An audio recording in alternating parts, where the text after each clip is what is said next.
a seguir será visibilizar, como acaba de decir usted, las semejanzas entre Vox y PP y a su vez las semejanzas y el reencuentro entre PSOE y Podemos de cara a las próximas elecciones, puesto que la moción está,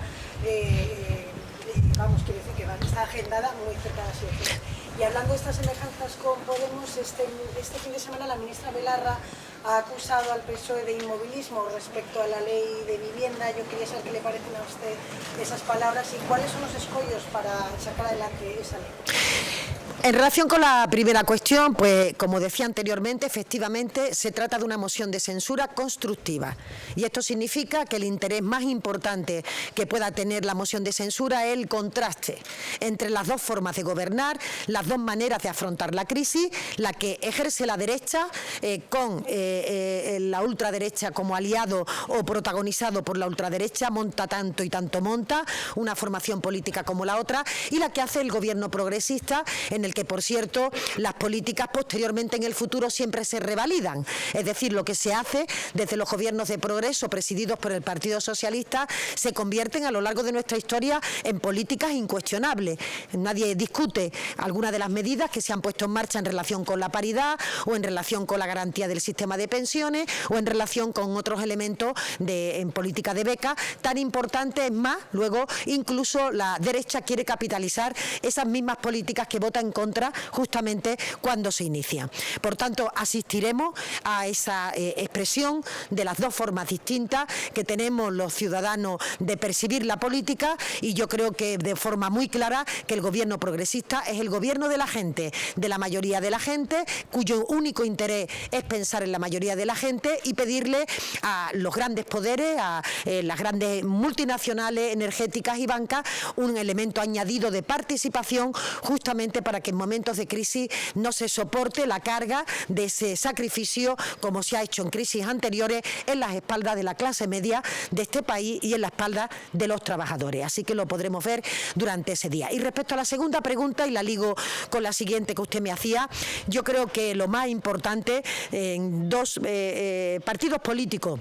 que somos distintos, pero que participamos de un programa de gobierno y que participamos de una hoja de ruta muy similar en términos de cuáles son los grandes retos que tiene este país, lo importante es que día a día vamos aprobando leyes y vamos presentando iniciativas que nos permitan seguir avanzando. Ante esa pregunta yo le diría que la mejor expresión de la estabilidad del gobierno es el acuerdo entre el PSOE y Unidas Podemos para la segunda parte de la reforma de pensiones. Y también vendrá la reforma de la vivienda, primera ley de vivienda en nuestro país para permitir que los jóvenes puedan acceder en condiciones económicamente viables a un alquiler o a la compra de un piso en propiedad, igualmente las personas más vulnerables. Por tanto, lejos del ruido o lejos de aquellos que hipertrofian permanentemente las diferencias, me quedo con los puntos de encuentro, que es lo que permite que la gente avance, y pensiones, viviendas son políticas reales en los que la gente va a avanzar. Nosotros somos bastante respetuosos en los comentarios que hacemos y por tanto no nos vamos a salir de ese guión. Quería preguntar a la ministra a la moción, a los que la han presentado o al gobierno. Otra cosa más, ¿qué le parece el rechazo de la patronal en principio a la reforma del sistema de pensiones? Y tercera, y en relación a la comunidad autónoma, este consejero le ha pedido a usted por carta que convoque al Consejo de Política Fiscal y Financiera para ver y valorar la compensación de las reducciones del IVA en la cesta de la comprada, aunque eso afecta a la liquidación del impuesto a las comunidades autónomas. Bueno, en relación con la primera cuestión, yo creo que la fecha la pone el Congreso de los Diputados en la agenda, en un calendario en la que entienda que mejor encaja con la simultaneidad de las sesiones parlamentarias que se celebran de control al Gobierno o de cualquier otra iniciativa, fundamentalmente trámites de proyectos legislativos que en este momento siguen su curso. No hay ninguna otra aproximación sobre esa fecha.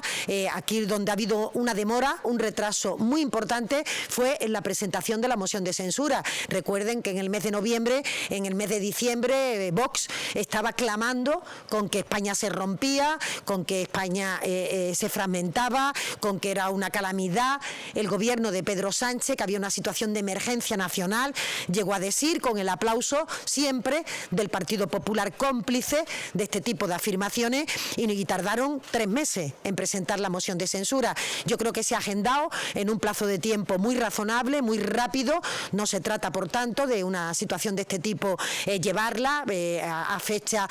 posteriores, así que yo me congratulo de que esa sea la fecha que la presidenta del Congreso haya entendido mejor proponer a la mesa para su celebración. Respecto a la última cuestión que me ha preguntado, no recuerdo si había una segunda pregunta. Era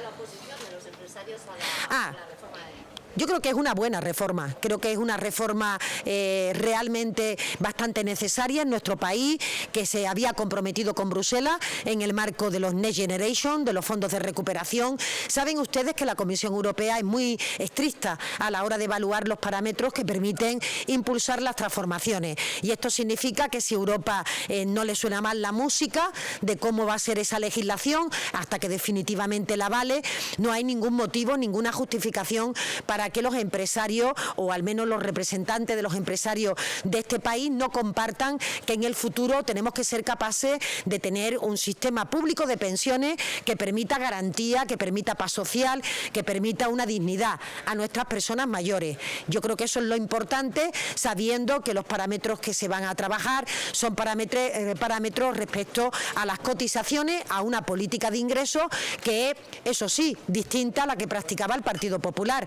La reforma de pensiones del Partido Popular era recortar poder adquisitivo a los pensionistas. La reforma del Gobierno progresista es incrementar la fuente de ingresos de la Seguridad Social. La más importante, no la olvidemos, la creación de empleo, que es la que permite perdurar en el tiempo una reforma de este calado. Pero bueno, serán ellos los propios empresarios los que tienen que explicar por qué no, y por tanto, en la reunión de hoy del diálogo social, pues imagino que conoceremos más detalles de cuál es esa posición por parte de la patronal. Y respecto al último elemento que me preguntaba respecto a Castilla-La Mancha, yo creo que todos los gobiernos compartimos y compartíamos que era imprescindible llevar a cabo alguna medida que permita abaratar la cesta de la compra de los productos básicos de la familia de nuestro país. Los primeros son los gobiernos autonómicos, los que le piden al Gobierno de España el que con sus competencias pueda abaratar esa cesta básica